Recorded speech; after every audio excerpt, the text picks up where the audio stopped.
August. For the last 23 days, we had a free webinar series for our community. This is the New Africa webinar series.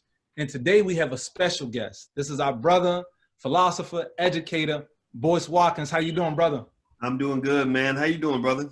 Man, I'm doing excellent, man. Doing excellent, man. We appreciate you coming on to joining us. You know, I know that this is a tough day for a lot of people. How are you doing? How's your family? How's everybody? Oh man, family's good, and I'm gonna tell you, man, I'm really excited, to be here on the platform with you, man. We haven't talked for several months, but I always joke. I told you privately, but I should say it publicly too, man. I always call you the Black Jeff Bezos. Just as far as just this genius you have and the brilliance you had to put together this amazing platform. And I know you went to Howard, and I really think you should be running Howard's business school. If you were in Howard's business school, we would have a million new entrepreneurs in the generation, man. So God bless you, brother. Much respect. Man, hopefully, man, one day if I get that invite from Howard, man, I'll come in and do what I could do, But definitely. We on a mission, man. We on a mission to produce every single thing that we need. That's the bottom line. From a toothbrush all the way into our own cars, our own airplanes. That's the mission, and I'm making that one of my life goals. Among other things that I would like to do, I like to listen to Sade, paint, I want to sing sometimes, but, one of the things that, before I leave this earth, if God willing, I want to make sure that all the infrastructure is there for all the things that we need and want, that we're in position to produce that for ourselves, man. Well, yeah. I love that. I mean, that's what makes you a visionary. That's a visionary can see a couple of generations ahead and realize, okay, this is the stage we're at. This is what we need at this stage, right? So again, digging deep into the Jeff Bezos comparison, Jeff Bezos had this great vision he put together on building artificial planets. And it's the craziest thing I've ever seen, but he talked about how, theoretically it's all possible, but we don't have any of the technology or infrastructure there. But he said, what you do is you build the infrastructure in this generation so the next generation can build on top of that. And so the work that you're doing is building that groundwork so that our kids can just take it to a level that we can't even see. Yes, sir. Yes, sir. Most definitely, man. I was, one of the reasons why we even wanted to develop this concept of New Africa August was mainly because we realized that a lot of the resources and tools that we need in order to develop the ideal community that we want, we have it. We have it, but there's no exposure there. It's the same thing when it comes to like the products. We make a lot of products in our community, but we have an issue with distribution. So we sort of beg Target, beg Walmart, beg all of these major distributors to get into their stores. But if we had sort of our own outlet, where's that, okay, if I create 1,000 of these or 10,000 of these or 100,000 of these products, can I guarantee that it will get distributed out, right? And that's what kind of gets us cut off from the millions and millions of dollars is distribution, So, with New Africa August, the whole concept, the whole purpose of this concept was to distribute and disseminate information to our community, pushing out an agenda of creating this ideal community that we're looking for. When we say New Africa, this was a concept that was introduced to me, into my community from our late leader, Imam Warfdi Muhammad, who's a son of Elijah Muhammad.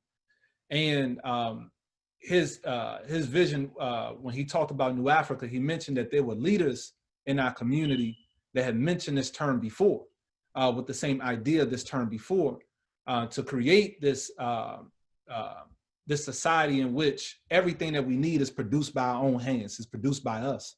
Where people, just as they would come to Chinatown, could come to our town and be able to engage with us and see the developments that we're working on. And he compared this to, people who came from Europe, like York and Hampshire and Jersey, and set up a new life for themselves here in America. And they called it New York, New Hampshire, New Jersey. And they didn't forget where they came from, although they knew they were establishing a new life for themselves here. So for us as African Americans, we know where we come from, but we've been totally separated from that life, stripped away from our family life, our cultural life, our educational life, our spiritual life, our life completely. until we was nothing but empty vessels, you know, here in America. So what we're doing now and what we're trying to do is establish a new life for ourselves, a life that would represent the best of human life. So we want the best educational system. We don't want to just pattern ourselves off of a system that just exists. We want to try to produce the best one. We want to have the best business infrastructure. We don't want to just follow the capitalistic structure that's here today. We want to look at a system that involves the cap or the head and the heart, right? We want to look at not just looking at the political system that exists today as they're giving it to us today, but what's the best political system to help further the world, not just our community, but further the world in general. And that's where, that's this whole concept of New Africa. And the way that we defined it is the physical manifestation of our collective desire and urge to do for ourselves so that we may position ourselves to do for the whole world. So really there's a leadership component there. But first, in order to get there, we have to do for ourselves. That's the basics of life. You know, you can't tell nobody what to do, and we haven't done it for our own self. So, man, we appreciate you, man, coming on here. You know, and you know, we also for New Africa August, we wanted to bring on people who we know this, right? They specialize in this. They've dedicated their life to this. And we know that that's your work. That's what you represent. You've been consistent with it for a very long time. And, you know, we follow you, we appreciate you, and we've worked together, you know, quite a few times on different things. So, so man, I know you got a whole presentation. I'm gonna turn it over to you. I'm gonna close my camera, but man, we appreciate you, man. Oh, thank you for having me, brother. And I love exactly what you're saying, man. I mean, I think that overall, here's where we'll start the conversation, you know, and I know we get a chance to do some Q&A as well. You know, first of all, welcome, hello, everybody. I'm so happy to see you. And I'm really honored to have your attention on this topic. But let's start, you know, what you talked about really sparked a thought that I had about reparations, you know, this big conversation about reparations. I'm a believer that we deserve reparations. That's very important for me in the next vote. And I'm pretty vocal about that. And because I just don't think that, I think that's an argument that I don't even know how to even have that debate. To me, that's not a debate, right? Yeah. But here's the one thing I want us to really understand is that I hope that we won't allow reparations to put us to sleep economically. Meaning, you know, this conversation about reparations is important, but, you know, reparations or not, you must do what Sharif is talking about, which is own and control your own resources. Yeah. You must have your own businesses. You must have your own schools. You must have your own systems that you control. You must have scenarios where you have equity and ownership in that. You must buy back the block. You must do all those things, because if you don't, then you'll always be a guest in somebody else's house. And this is where we were misled in so many different ways. And the simplest way to put that is to think about imagining if you live in a man's house and he gives you a bunch of food and all these, you know, other things, but you're living in his house. You don't have a house to go to. Well, his values are going to be what shapes that house. So he's going to have the ability to decide who stays, who goes, what matters, what doesn't, who the good people are, who the bad people are. So if he is a person who loves to watch football and he thinks that people who don't watch football are bad people, it doesn't matter. You can come back and you say, well, I'm a good person. I just don't like to watch football. Well, if he makes the decision to say, look, you know, you don't like football, that makes you a bad person. Get out of my house. Then you're stuck. So that becomes, and then what happens is we believe, we see that as racism. Oh, that's racist for you to tell me I have to get out for doing something that I didn't do, or for being a person that I'm really not.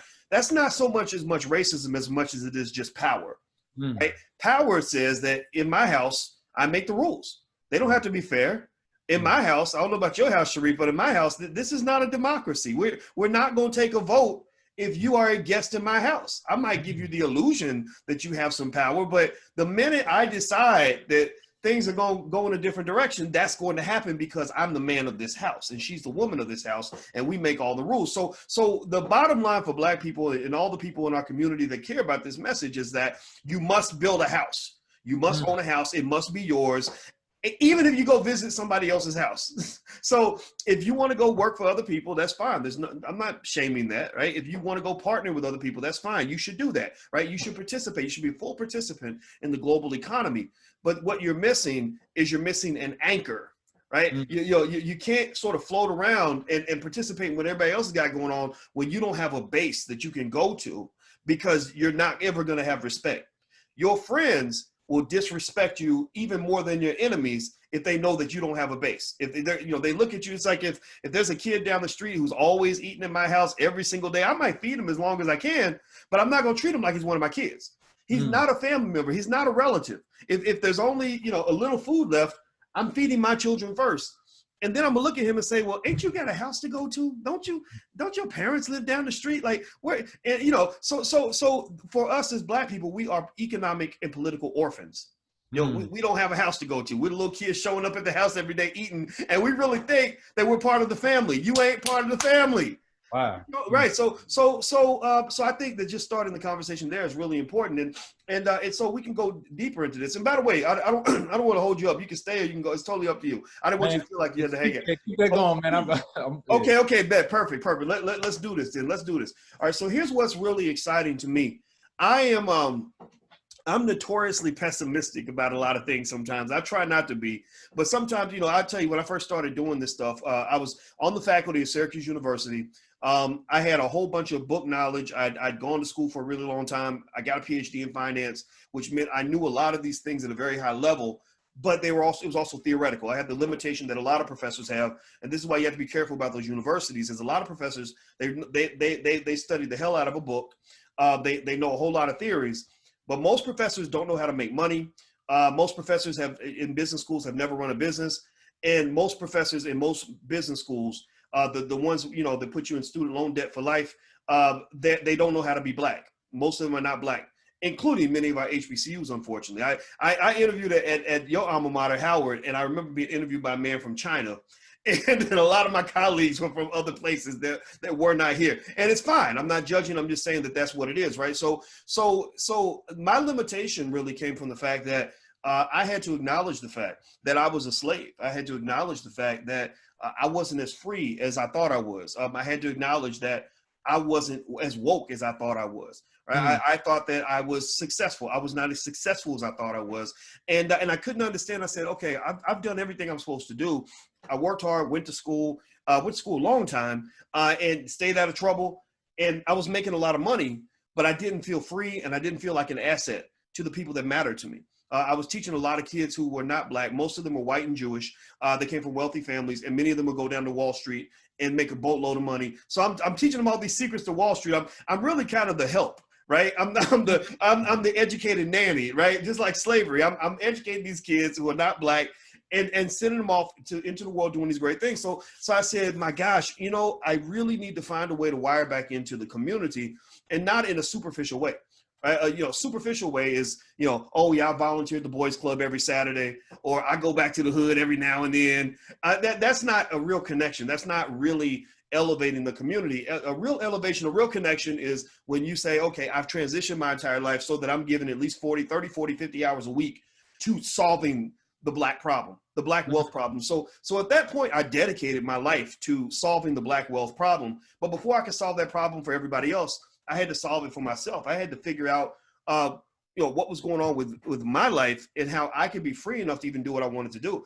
And the first thing I figured out is I said, I can't really do the things that need to be done. I can't do the hard work necessary and say the hard things that need to be said if I'm up here working for somebody else. I'm going to get blackballed. I'm going to get fired. I'm going to, all these other things. And all those things did happen. Those things all occurred, and it's fine. It was all a blessing. And I remember feeling very frustrated because people weren't really listening. I didn't get a lot of encouragement. I didn't have a lot of people saying, yeah, that's right. Yeah, teach wealth to Black people. Black people really, they love wealth. I had Black people telling me, lots of Black people saying, that's not going to work, right? You're limiting yourself, right? Like, I don't know, Black business owners in the house, raise your hand, because I'm sure you go through the same thing where you've had people say, well, you're limiting yourself by using the word Black. You shouldn't put the word Black in your, and that was one of those times where I was so happy that I actually went with my spirit and my gut and not with what people were saying, because there was nobody saying that this was a good idea at all. And I remember feeling very frustrated because I felt like I was swimming upstream against the wind and trying to swim through molasses. You know, I really felt like there was no momentum behind me. Nobody got it. Nobody cared. And so first thing was, to my surprise, there were people that cared. And that was kind of the first base. But in general, the population broadly did not care. You know, if you look at what the rappers were rapping about, they weren't rapping about the things that you and I talk about. They were rapping about a lot of the stuff that, you know, that some of our rappers rap about, right? All the things, you know, just a blueprint for self-destruction. That's what it was. Economic self-destruction, psychological, physical, all these things, right? That's what hip hop, some parts of hip hop had become. And I just kind of kept going. I kept doing this. And what happened was around 2012, when Trayvon Martin got killed, there was just this instant, really amazing switch where suddenly it wasn't as bad or as scary to be Black in public. You know, I started seeing people come out the closet and kind of say, you know, I really am Black. And yeah, we really do have injustice. We really do have to talk about this. And I remember having an event with Cornel West in Brooklyn around that time. And I remember right before that, he was complaining that, yo, young Black people are sleepwalking. Y'all just sleepwalking. You know, well, he's not saying that now, right? So you fast forward to today. Now we got Jay-Z's latest song is called Entrepreneur, right? We have all the rappers talking about it. Charlemagne the God is asking Joe Biden questions that he would never expect from a Black entertainer, right? Yo, we have millions and millions of people talking about buying back the block. In fact, it's become almost assumed that one of the leading issues for Black people is economic empowerment, reparations, Black-owned business. Like, the dialogue has shifted in an amazing way, and this is powerful, man. I mean, this is so exciting. I really think that, again, despite the fact that I might have been pessimistic and a little annoyed at, you know, in the beginning, this is the opportunity to be optimistic and to realize what an opportunity you have, because we've done something here.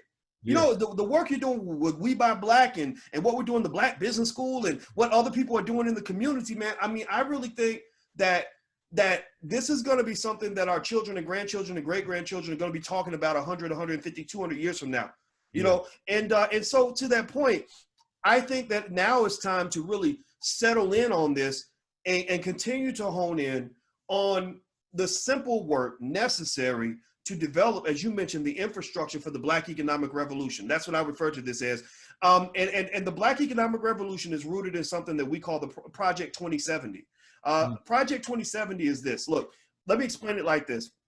Growing up, I heard a lot of talk about using words like equality, inclusion, you know, diversity.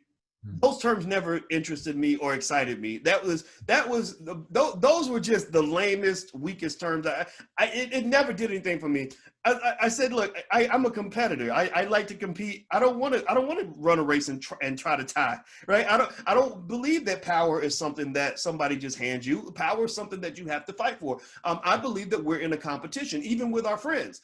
And so Project 2070 is built out of this basic idea. It says that I believe that if we do things right in this generation, and this all goes through the parents, this all goes through all of you, you're all a part of this process, everybody's a soldier in this. I believe that if we do what we need to do with our children right now in this generation, by the year 2070, Black people can be the most economically intelligent, economically capable group of people on the planet. Like the same way we're known for being great basketball players, great football players, great rappers, we will be known for being great entrepreneurs, the best real estate developers, the most extraordinary investors on the planet. And so I think that doing this is something that I think we can unify around. I think it's something that our children will thank us for. And it's something that will allow us to really pay ourselves reparations. It doesn't mean that we don't deserve reparations. Look, if white folks write a check, I'll be glad to cash mine too, right? Excellent, sure, no problem. But I really believe that what we will get from simply making certain moves, basic, simple moves in this generation, will give us 5 times more than what reparations ever will. I just believe that. It doesn't mean reparations doesn't matter. I support you. I agree with you. Let's go get that check. But I think we can write a check. You know, so let me give you some specific points that parents can focus on in terms of participating in the Black economic revolution. Look, a revolution needs an army. An army needs soldiers. Soldiers are those individuals that have the skill and ability to execute a strategy that's going to help us pursue a battle plan. So what we need in our community is we need at least 1 million economic soldiers. This is almost a little bit of a talented 10th kind of philosophy, because everybody isn't gonna hear this or agree with this or care about this or participate in this. But you don't need everybody to participate.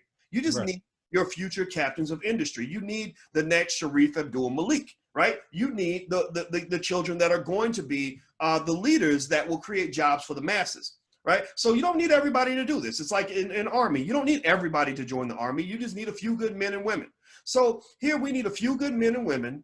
Most of them are children right now. And I'm not even talking about your children. I'm talking about your children's children. So this is a long-term play. We need you to make sure that they are versed in a few basic ideas. And so the basic ideas would be these. Here's one. One, your children should have some understanding at an early age, before the age of 12, of the 3 pillars of wealth, the 3 ways that white people make all the money, the three ways that people get rich. They should understand how to buy stock, which you can learn how to do in about 20 minutes. They should know how to buy real estate in terms of at least knowing that it's better to own it than it is to rent it. They should also know how to start a business in case the guy that they're working for decides to let them go, they want to earn extra streams of income, or they decide to tell their boss to kiss their butt, right? They should know those 3 things. So that means that the same way we send children to basketball camp, football camp, cheerleading camp, we need to send them to money camp, entrepreneurship camp. We can talk about jobs, sure. I mean, I grew up in a household where the first thing that we talked about was getting a job because we didn't know any better. But I think that the job option should be moved to the back of the list, not the front of the list. In our household, we talk about people getting jobs, but that I never bring it up. I never say that. I say, well, yeah, if you have to, right? And so our 10-year-old doesn't even know what it means to get a job. So she has a lemonade stand that made big bands of money, and she said, I don't think I want to work for anybody now. I said, there's my girl, right? So at the end of the day, I think that those are 3 things that you want your children to know: stock investing, real estate investing, entrepreneurship. Those are the 3 ways that people get rich in America. If your children are as good at those 3 things as we are at basketball, football, and everything else, then they will excel. You see, wealth is a competitive game. It is something where the person who shows up to the table, who is best trained, who's best prepared, who has the most skill, is gonna win. If you look at the world as a whole, there is constantly a wealth transfer from impatient people to patient people, from prepared people to unprepared people, to people that have vision, from the people that don't have vision. So really, you want to make sure that they show up to the game ready to play. Another little piece, this is a little acronym you can give your children that you can put on your refrigerator and just drill them on this. Make sure they understand this. In the Black Business School, we tell our kids to keep their poise. Poise is P-O-I-S-E. P-O-I-S-E stands for producer, owner, investor, saver, entrepreneur. Producer, owner, investor, saver, entrepreneur. Have them repeat that back and forth back to you over and over and over again. Even if you don't know exactly what all that means, you can explain it, you can talk about it a little bit, but you don't have to preach all the time. You can just have them memorize that and lay that out as a framework, because what kids do, kids are amazing, because what kids will do is they will take whatever you give them and they'll go fill in the void. They'll go fill in the blanks. Whether you're feeding them something that's wonderful and amazing and extraordinary, or you're feeding them dysfunction, kids will kind of take it and make it into whatever they want it to be. So I'll give you an example. I have a friend who is about 31 years old, and he's a multimillionaire. And he didn't grow up rich. His father didn't make much money. And I said, well, how did you get into entrepreneurship? He said, oh, my dad got me into it. I said, did your dad run a business? He said, no, my dad never ran a business. I said, so how did he get you into entrepreneurship? He said, well, my dad used to say that any Black man who wants to be free needs to have his own business. And he just ran with that. His father didn't even know how to start a business. He just gave him the core value of believing that freedom is linked to ownership. And so what happened was, when he went to college and they were like, well, what do you want to major in? he's like, well, my dad always said that a black man who wants to be free should have his own business. So I guess I'll study entrepreneurship. That's what kids do. They'll fill in the blank. You just have to kind of light the fire and light the spark. Like, everything that I do now came from my grandmother. My grandmother had an associate's degree, never took a finance class in her life, never made that much money, but she used to buy me savings bonds when I was little. And she gave me savings bonds, and I didn't know what they were. I didn't understand them. And she explained how they grow into more money or something. And that was my first introduction to compound interest. So that got me interested, and then I filled in the blanks. So just get your kids started, and they're going to fill in the blanks. And so here's the deal, right? And I'll finish on this point, because I know that you guys wanted me to talk, and then we could do some Q&A, right? Is that correct, Sharif? Yeah, but man, look, go. Okay. I don't want to over talk it here. I hope that this is no. Okay, good. The deal is this. Look, Sun Tzu in The Art of War, and we are at war. We are in a competition. I don't know what everybody else is telling you, but we are in a competition, even when they say that we're not. That's how they compete with you, is they tell you that you're not in a competition, and then you lose. And then because you didn't know that there was a game being played, you didn't know that there was a competition happening. So we are at war. We are in a competition. So just keep that in mind. Sun Tzu in The Art of War talks about how battles are won before they begin. Battles are won before they begin. So what he's basically saying, in my interpretation of that statement, is that preparation is everything. Preparation is everything. So in order to claim a spot, the person who starts first and prepares first is usually the one who's going to claim the spot. So I'll give you an example. Let's look at gentrification, for example. Where we're reasonably and debate, and of course this is no debate. We are upset that people have come in to neighborhoods that we used to live in, where the property values have shrank, and they are going in and buying up all the property, and they build a Starbucks and a Whole Foods and a dog park, and they kick it. Eventually the rents go up, and everybody got to go. Right? We know the formula. We know how that works. Right? And so we are upset about this, and we should be. I'm not saying that we shouldn't be, but here's what's interesting. If you look at gentrification, do you think that the people that are gentrifying neighborhoods, do you think that they started planning gentrification 2 years ago? Do you think they started talking about it, in 2015? No, they were planning this in the 1970s. They were planning this in the 1970s. And the way a lot of wealth works is the first person that gets to the spot wins. This is like basketball. In basketball, when you're taking a charge, if you get to the spot first, then you can take the charge. Well, the same thing is true with something like a gentrification. Look, here's the deal. Here's the reality, right? Some of that property, we were sitting on that land, and we saw no value in that land because we saw no value in ourselves. So what I'm talking about here is not just technical. It's actually spiritual, cultural, psychological. This is a reflection of value systems. Would you argue that ownership is one of our leading, most important core values as a people? I would say that it's not. A lot of that land that people were able to come and buy was always available. We had middle-class Negroes getting fancy jobs, moving to the suburbs. They didn't want to go to those hoods. They didn't want those houses. They didn't want that land. Who wants to live down there? Right? We wanted to be where we thought the ice was colder, and we left behind the gold mines that were right in our own neighborhood. But then, we done left the toy on the ground, and the other kid runs along and picks it up and starts playing with it. Now we're mad that you got our toy. They saw value where we didn't see value. There are people who see more value in us than we see in ourselves. We know this. So a lot of what is required here isn't just a transformation in terms of skill. This is really a transformation in terms of will. This is a transformation in terms of values. This is a transformation in terms of how you view yourself. In fact, check this out. When they rank the cultures, culture is everything when it comes to wealth. Culture is everything. Well, why is that? Well, because what you value is what you're going to pursue. Like the Kardashians value fake booties and makeup and all this other stuff. So they're good at that. They're the best in the world at taking a mediocre looking white woman and making her look, not so mediocre. How about that? I don't want to disrespect Kanye, but come on now. So, but you get the point, right? A guy that values basketball is going to become a great basketball player. So what you value in your culture is going to determine where you end up. That's what's going to, a guy who values Jordans is going to have a really great sneaker collection. So you must really sort of assess in your own family, not in the whole community. You may not change the whole world, but you can change the world that's around you. Assess your values. Ask yourself, what really matters for us? What's really important for us? Because if you value acquisition of wealth, then you will acquire wealth. Those who value their future will have a great future. So in fact, when they measured the cultures that were the most successful in this particular study done by a lady at Yale University, it wasn't completely scientific, but she's at Yale, so maybe that means she's smart. She actually concluded that and this is a lady that's actually accused of being racist, but she actually concluded that the Nigerian culture is the most superior culture on earth. And she broke it down to 3 key values. One was an extreme commitment to education.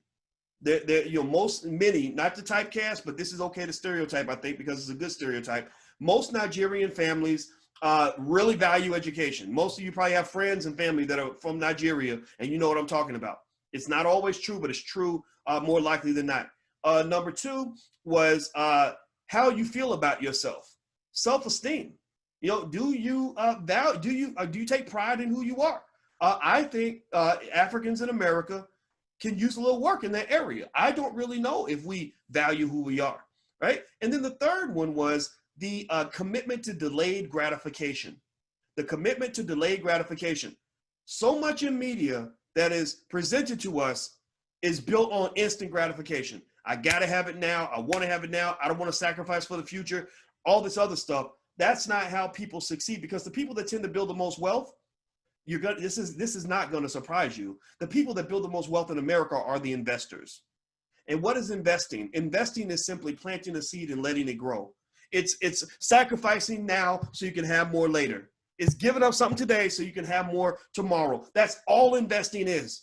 And it's not usually financial. Sometimes financial investing is part of it, but you invest when it comes to your health. The person who invests by running miles down the road is going to have the fittest body. The person who invests by reading the most books is going to have the most education. So the ability and desire to delay gratification is what will make you successful. When I was in graduate school, Sharif, my family used to make fun of me, and they made fun of me because nobody in my family understood the idea of a 29-year-old who was still in school.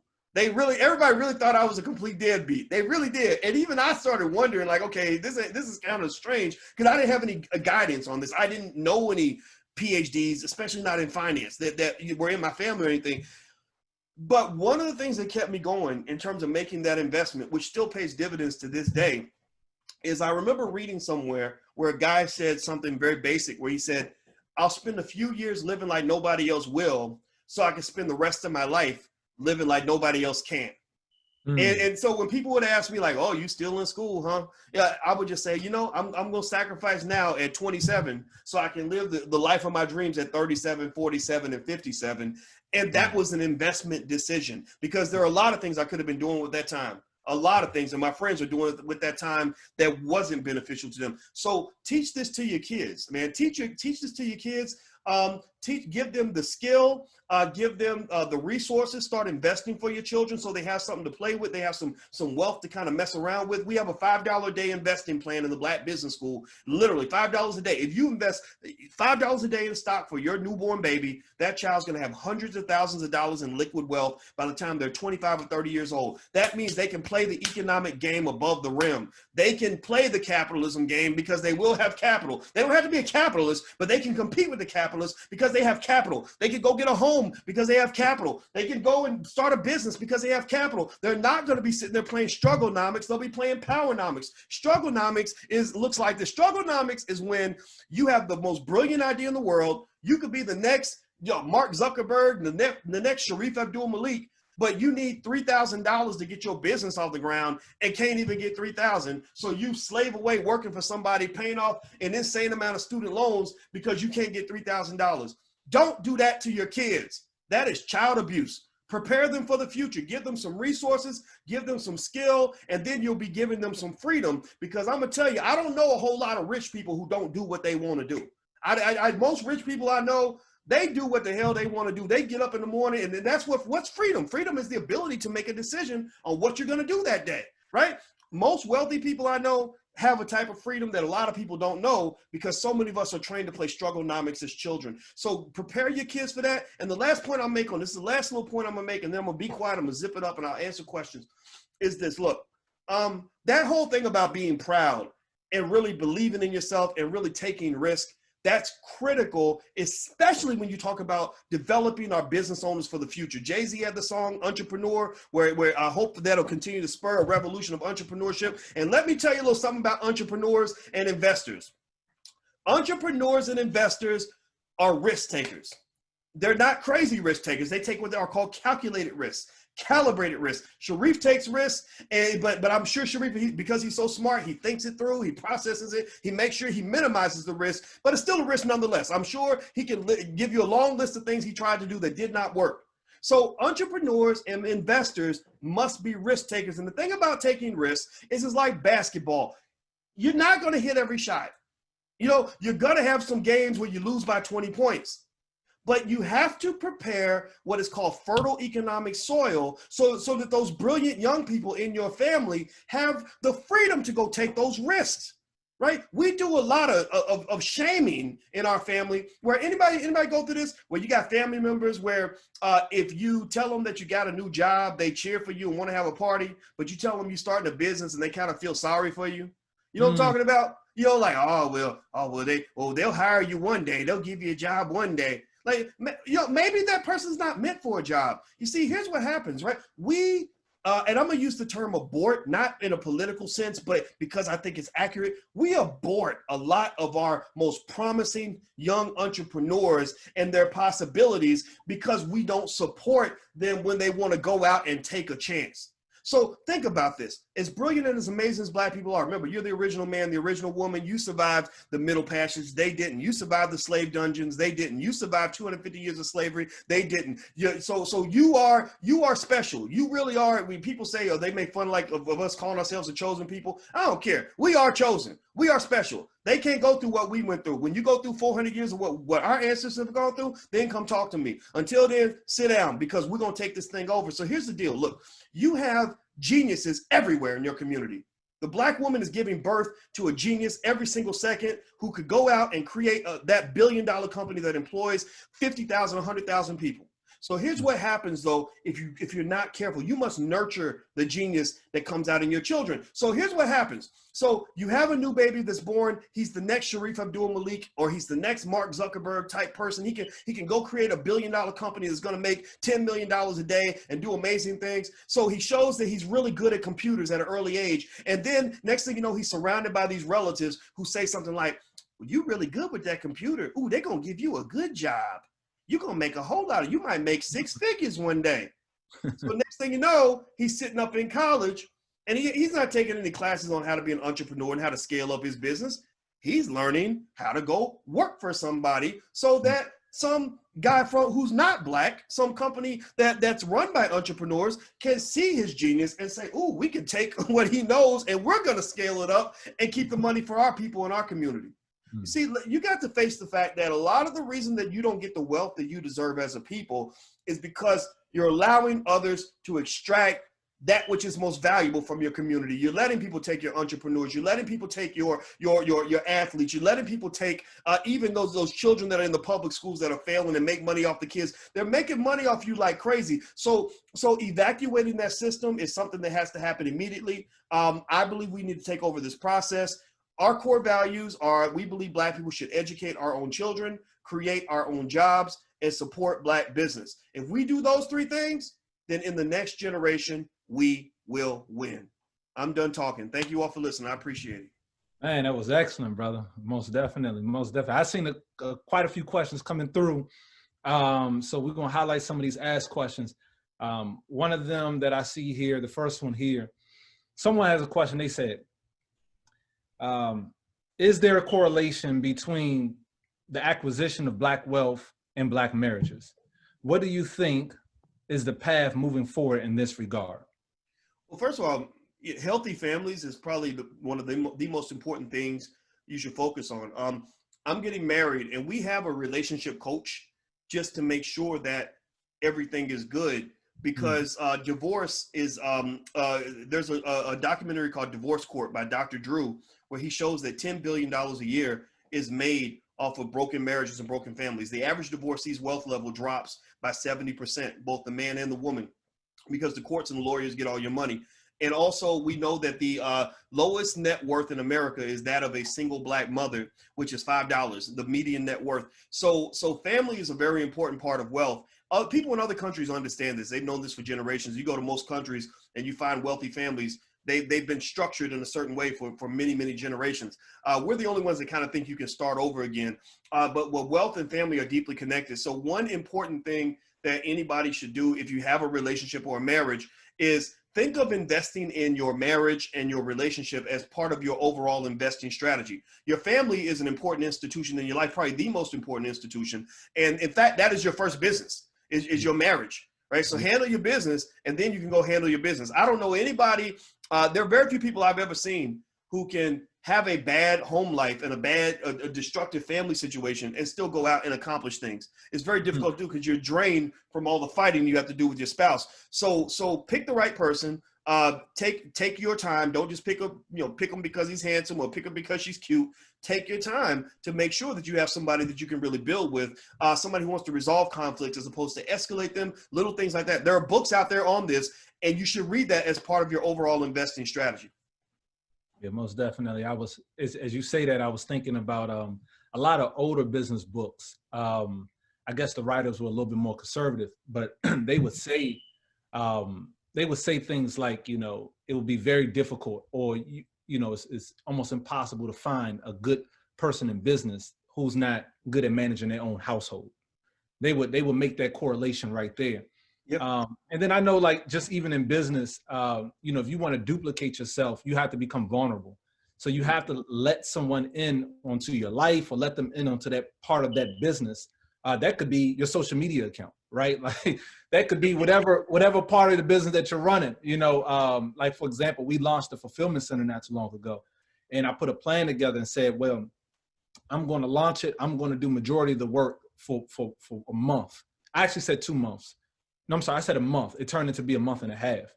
But it was dreadful the first month. But I learned everything, and I timed everything. How long it takes to pack a box, to tape a box, to load it, all the way, the whole process. Wow. I'm finally out of the warehouse, and we're fully staffed in the warehouse. But I know what it takes to run that actual thing. But when we put the person in a position, and me and him had that conversation, I had to look at some things. I said, okay, well, look, is this person capable? Do they have the same vision and mission that we have? Are they aligned with us? Who are they partnered with? And these are some of the same questions that people ask in marriages, but we have to be vulnerable as a people, but at the same time protective, right? It is still our child. That business is our child, but at the same time, it's going to be very difficult to raise that child by yourself. Yep. So I believe that there's a very strong correlation there as well. I agree with you. Business is a whole lot like marriage. The ability to manage relationships is probably one of the most important skills you can have. That's why I have a tremendous amount of respect. I love the Nation of Islam because they have codes and protocols for relationship management or dealing with conflicts and things like that. Also, George Fraser, he wrote that book, Success Runs in Our Race, all about networking and maintaining relationships. That's really important because if you run around just destroying relationships, then it's like chopping off all your limbs and then trying to run a race. You're not going to do as well. Most definitely. So there's another question here. And this one here says, where did it go? I'm sorry, I lost it. Let's see if I can pull it back up. This one, okay. It says, what would have to happen between now and the election for us to market and gain traction with the plan of action akin to that of Dr. Cloyd Anderson, what he discussed? So I'm guessing this is someone who follows you, probably, saw the latest talk between you and Dr. Anderson. Yeah, I don't really see the election as any sort of particular deadline. I think that everything's incremental. And so I think that one of the great achievements that we've had as a people, and I don't really care who you vote for, and people that follow me, they know I've made plenty of jokes about the political process. But at the end of the day, the greatest thing I'm most proud of is the fact that that Powernomics concepts are now out there in the mainstream of Black people. You know, we got a lot of the rappers, you know, I heard from Ice Cube and Kanye, and you know, as crazy as Kanye can be, we know Kanye's a little different. But you know, but they're supporting Powernomics. They're using their platforms to really push these important issues. Charlamagne the God, you know, people like that, even Tiffany Haddish, you know. And so to me, that is a great turning point for Black people, because it's really sort of elevating the idea of Black people having economic sovereignty. And so that to me is going to be what matters more so than who wins the election.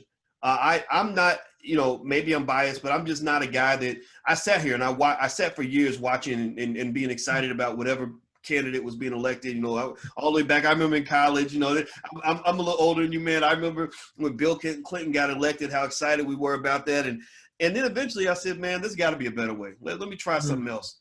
You know, so I think that we made a lot of progress, no matter who gets elected. Even if Trump gets reelected and people don't like that, I just really think that we're building a train that's going to be hard to stop. I really do. You know, I want to go back to the topic of reparations. Now, considering the fact that, you know, African Americans, we're spending a lot of our dollars outside of our community. You know, let's say if there was a financial amount, you know, a dollar amount to that will be awarded or given to African Americans,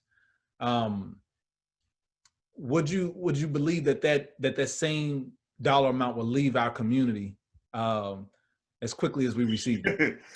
For some people, yeah. I don't think that I'm not totally pessimistic about it, but it would be a stimulus for a lot of people that are not Black. You know, it's because economics is a game, and there's so many people that are positioned to just sit back and wait for the money to trickle out of your hands. You know, the money's going through your hands, and they just sitting up underneath you, waiting to just pick it all up. And that's real. But I still support reparations, and I also think that I support it, but I support it in a little bit of a pessimistic way, in the sense that I don't think that our government has the resources to really pay it at the level they need to really pay it. You're talking about a debt that's far beyond anything they could pay. I'm talking about 3 or 4 times what the stimulus package was that they did for the whole United States. You're talking about $14 trillion, really, that's actually owed. So I think when reparations comes through, it's going to be some BS. It's not really going to be something that is at the level that it should be.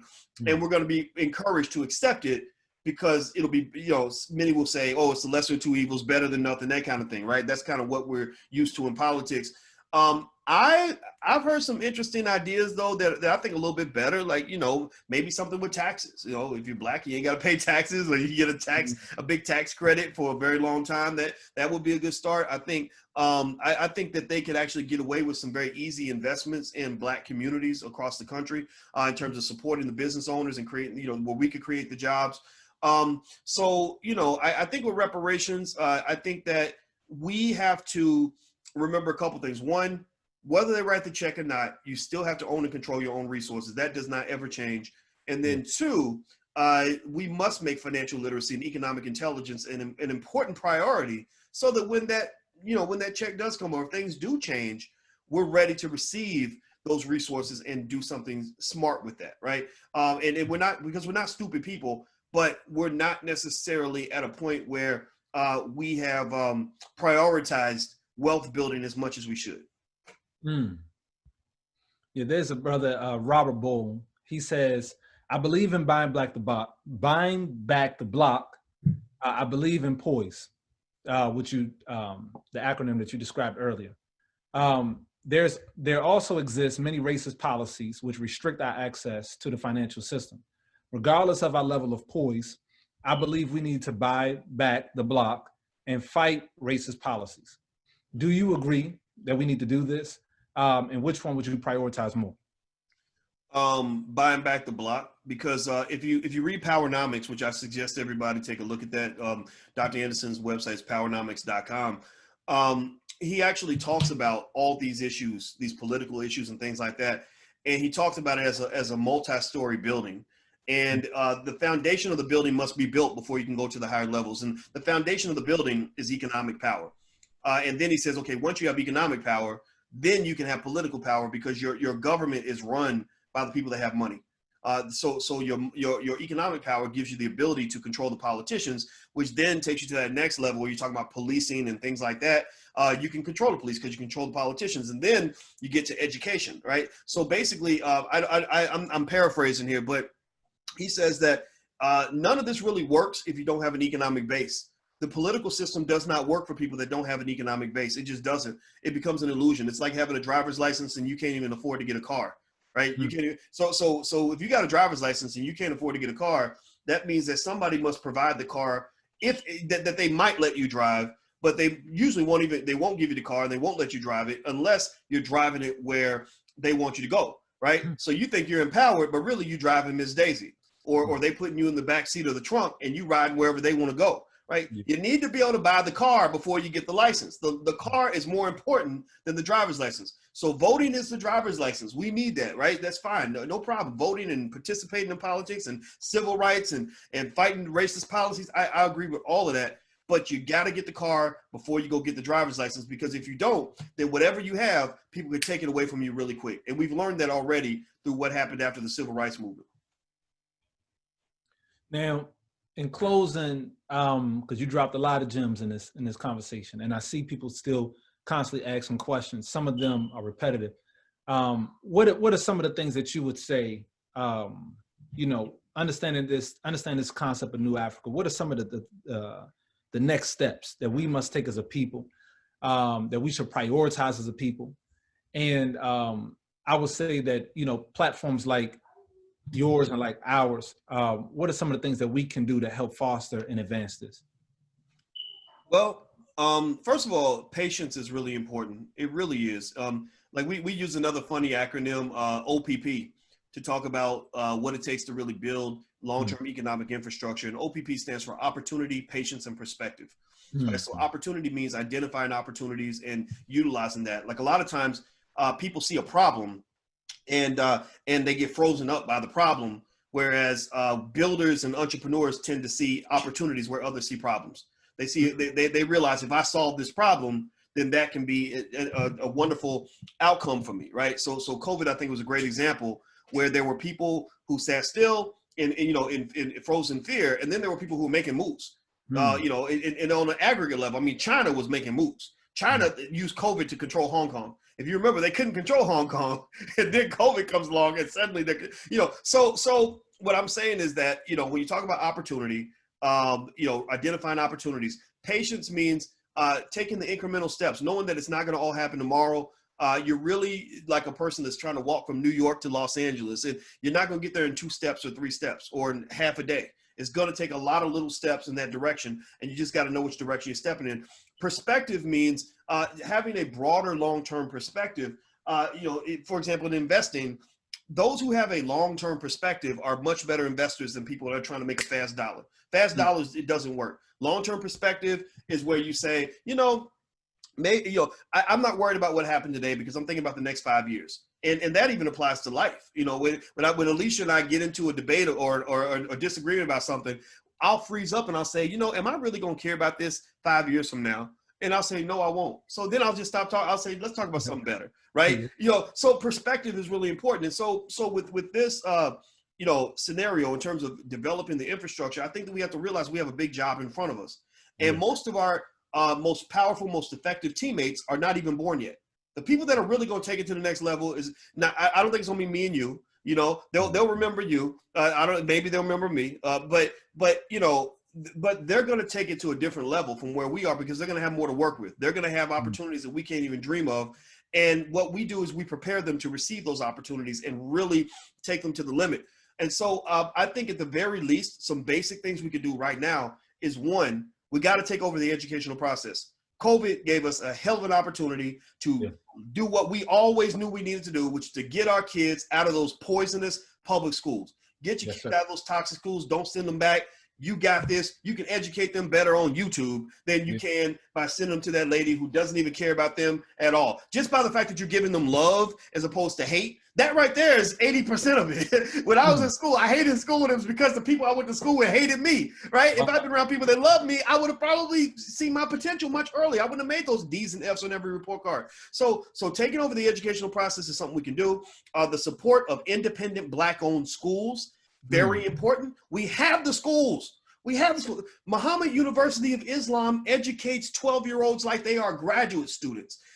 Freedom Home Academy has 7-year-olds doing things that most high school kids can't do. These schools are there. We just have to support them, right? So taking over the educational process.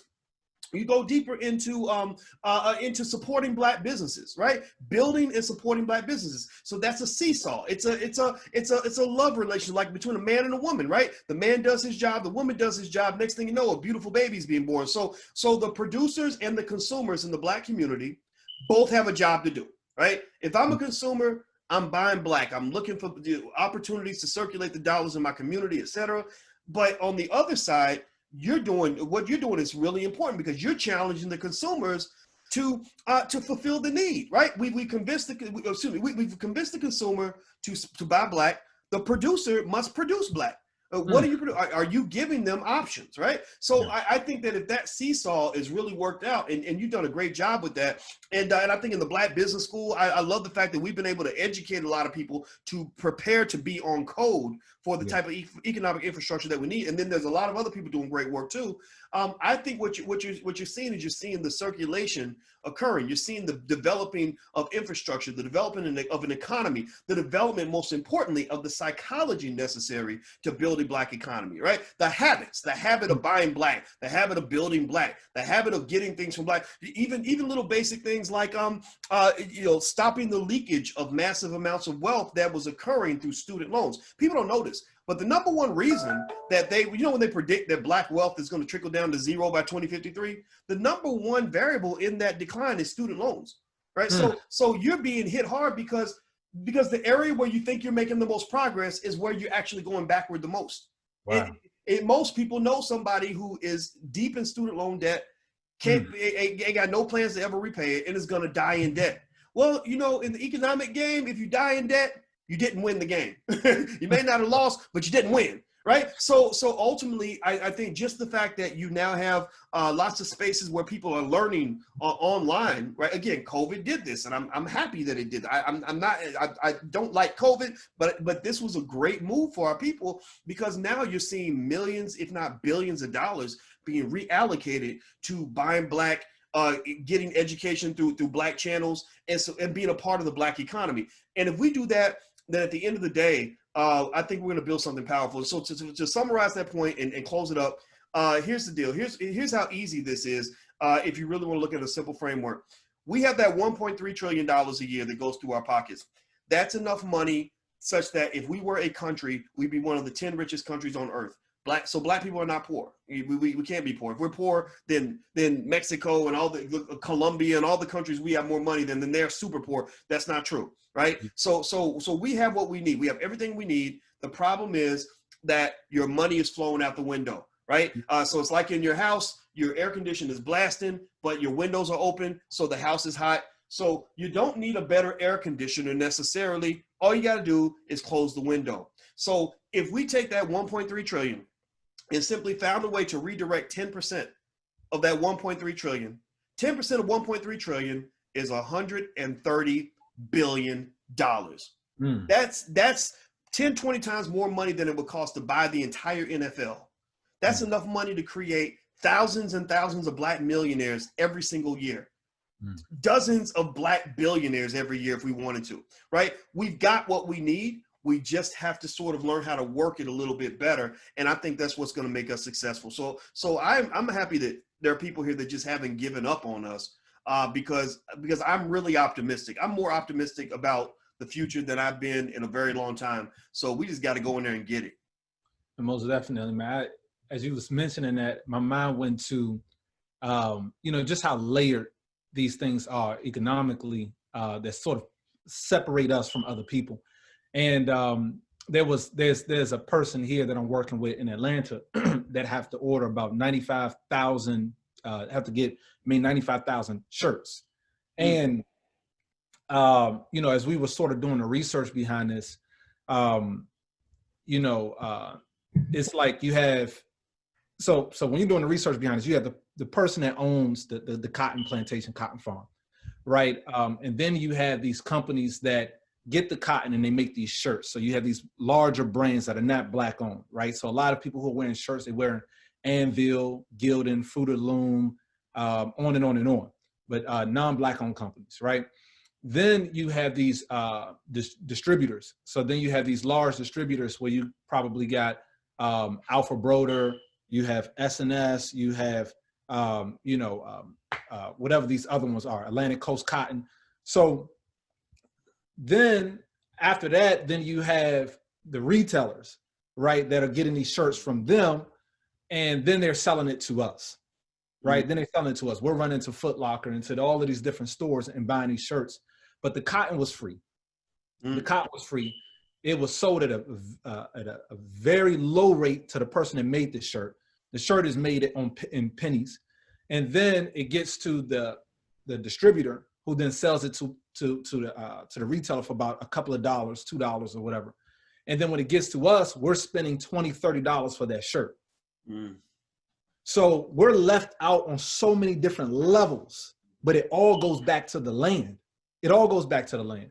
Doritos, Cheetos, all of these companies, these are brands, but those people are not in the business of creating Doritos and Cheetos. They're in the business of corn, right? And that's what's free. So we're left out from all of these different levels, and we have to get back to that, owning the land, cultivating the land, and then establishing these brands. So some people ask us, and they be wondering, like, are we working backwards? Not to be real, like we are. We're working backwards, but it's a strategy.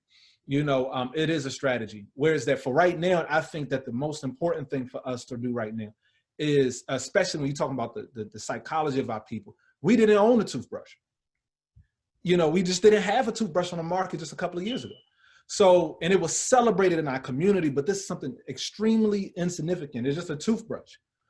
But here's the thing. It's like, if we now own it, if we're brushing our teeth every morning and know that this is a Black owned company, we're brushing our hair and know that the brush is Black owned. We're using the deodorant and the soaps and these are all Black owned products. Of course, we're going to bank Black. Of course, we're going to do these other things. It will almost come natural. And then if we start on that process, then it'll be a lot easier for us to say, look, we got 1 million toothbrushes coming in, but we're getting these toothbrushes made in China or wherever. Let's not order from them anymore. Let's order the manufacturing equipment there. Let's manufacture this for ourselves, right? And then let's go directly to Africa and get the raw material. So that's a strategy that we have, and we have to start to explore these different strategies. So my call out to the community too is if anybody's in the hair care industry, if you're selling, like, I don't know, hair butters or, different things, different gels, any of that, a lot of you all that I notice is using the same exact bottles. The same bottles. I'm like, it's unbelievable. You're using the exact same bottles. And some of you all that I deal with are, you all doing tens of millions. Some of you are doing, hundreds of thousands. Some of you all just getting started. But all of you all are using the same exact bottles, and you're going to about 4 different people to get the same exact bottles made. The call out for anyone who could pick this up, and I do this every now and then. It's just things that I'm noticing on the market that we could pick up. Get into the manufacturing of bottling. Because if we had one person in our community to produce the bottles that we can say, because it's one thing to tell everybody in our community, say, all right, look, everybody who has a hair care a product, you all, let's do some collective purchasing together. Instead of you all paying 50 cents by yourself for that bottle, if we all order it together, we'll pay 20 cents. And that will save on our bottom line. That's one way. But then another way is to say, let's do that same thing. But then now the person that we're going to purchase it from is our own people, is our own person. So let's look at those numbers and see, what does that take? That may take, to establish that here, that may take $500,000, but that's a house in DC. Yeah. That's a house. That's a house in DC. That's not even a house in Harlem. That's a house in DC. So these things are not as difficult. But what's happening is that we're left out on these process. We're just trying to compete to see, oh, you pay 50 cents. Well, I pay 49. You know, we're just competing on that level.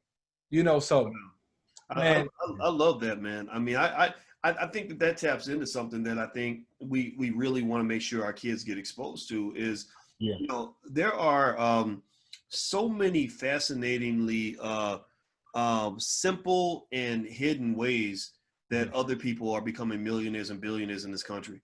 You know, and it's such a crime. This is another reason why we should own things like media, is because we only see the rappers and the basketball players, and, and that's not even that's not even half of 1%. You know, when you go to the other side, you'll have people that are making millions of dollars with businesses where you didn't even know that was a business. You know, like wait, manufacture the chemical that goes into the paint, you know, and they're like, oh yeah, my family's been doing this for 4 generations. And so it goes to your point of understanding that whole process. And so it's a matrix that a lot of us are being exposed to for the first time. But I think that there's a lot there, man. I love that. That's what you said is perfect. Man, most definitely, man. So, you know, man, we appreciate you, man. And I want to respect your time. It's now 7:10. Dr. Boyce Watkins came on here. He shut it down. Anybody who has any final questions, please ask them now. Let me see. Sharif, my family has 11-hectare farm. Where is that? In Zimbabwe. Okay.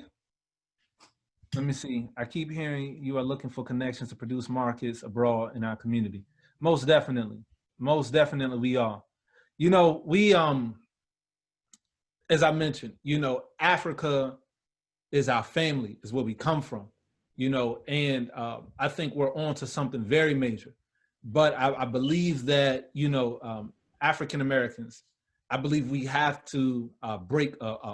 It's going to be a difficult habit, but we have to break it. We have to break it. We have to fight against it, because I'm telling you, the moment that we start producing everything for ourselves, then the conversation for, like, even when it comes to reparations, you know, it's like we'll be in such a good position. We'll be in such a good position that it would just be different the way that it's asked for. Like, it'd be just a different conversation. It's like, y'all know y'all owe us that, right? Yeah, pay that. It would be more like that, you know. It'll be a little bit different the way that conversation is had, you know. But yeah, but most definitely. So we're looking at Africa. We have to. I have to definitely get to Africa. I just haven't been. You know, I haven't been. You know, I really haven't traveled too much at all. You know, I like to study a lot to see what's going on. But I said if I ever was to go, it couldn't be for a week. It had to be literally for probably about a month, and it would be a business trip. It would be a business trip, and I would like to figure out where are all the manufacturing plants, you know, in these different countries in Africa, and how can we work together to build up each other. You know, build up each other. There's so many products that we're using here in the United States that are just not ours. When we go into Walmart, or to Target, or to what's the one, Whole Foods, 99% of the products we put in our cart are not Black owned, and the ones that we believe that are Black owned, they already sold out. We just ain't get the article yet. You know, sold out. We just didn't get the article. You know, but that's what's happening. You know, your mortgage is the #1 expense. That, you know, when you receive your check, or, you know, if you know, whatever, you know, your mortgage is going to be like the #1 expense. You know, here in Atlanta, you want a 1-bedroom, 2, 3-bedroom, you can pay between $1,000 to $1,300, right?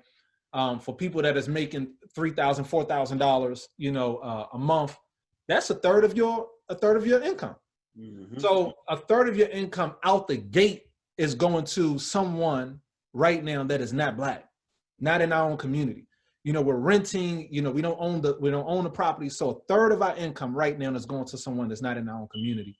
And that's why yesterday we had a young brother, still in his 30s, I think early 30s, is saying Salim, who has a multi-unit property here in Atlanta. I want to say it's 238 units.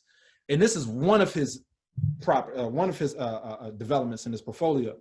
But you know, he talked about how this property, they're building like this paradise idea of a community, where you come onto it's a apartment complex, but when you come there, you know, you would think that you're walking into paradise. Honestly, I mean, the neighbors and the majority Black people, everyone is very friendly. People will say you would think you could just leave your door open and go to sleep.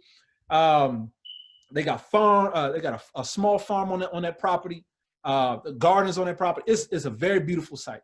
And he talked about, you know, how he came into that development, and he talked about, you know, our dollar, like a third of our dollars leaving our community immediately.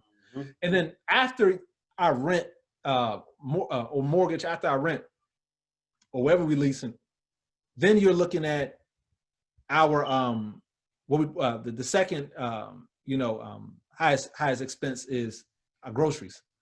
Mm-hmm. So now, you know, so this is a whole nother conversation. Now you're talking about half of what we bring in, half of our income is leaving our community immediately. That's why 6 hours, because as soon as you get your check, you're paying your rent, you're paying for groceries, let alone going to the movies, going to a restaurant, going to all these different places. But everywhere we're spending our dollars, not in our own community. So I think a very important fight first is to, one, we have to get rid of anything that's causing us to hate ourselves.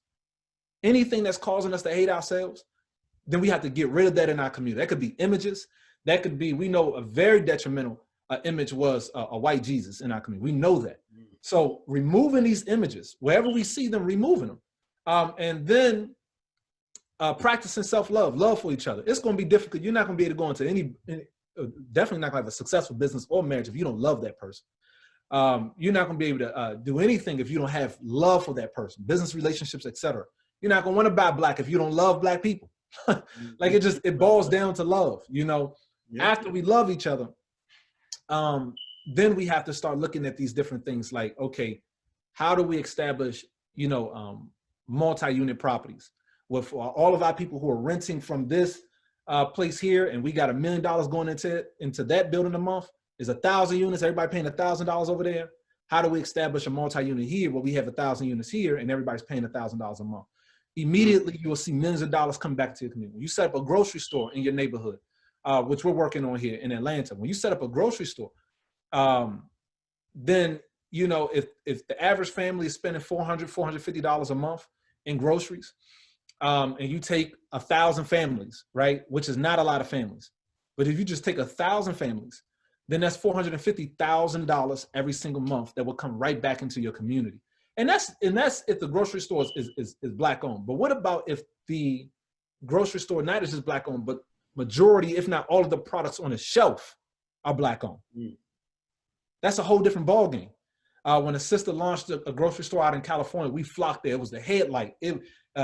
Everyone started flying to California. It was amazing. But the products in there weren't Black owned. Oh wow, really? The products weren't Black owned. So yeah, the products weren't Black owned. So we have to like I said, so many different layers that when we think that we're progressing, it's not even progress, really. Mm-hmm. You know, it's really us just making someone else richer. And it is just an emotional excitement for us. You know, I feel like I'm buying Black, but the truth is none of that money really came to our community. Mm. None of it came to our community. Well, you know what's interesting, man, is also, I think in addition to that, one way of looking at, you know, progress and prosperity for the community is that, you know, while we're aiming for scenarios that are closed off where the money hits the Black community and just keeps circulating, there's another dimension to Black economic progress, which comes down to how are Black people doing? You know, how is the average Black person just doing in the world? Which even goes beyond, circulating the dollars. And what I mean by this, I'm still talking economically here. If you're talking about a median Black family, or you're talking about your family, you know, most people in here, you know, they have the first place you start is in your own home, your own family.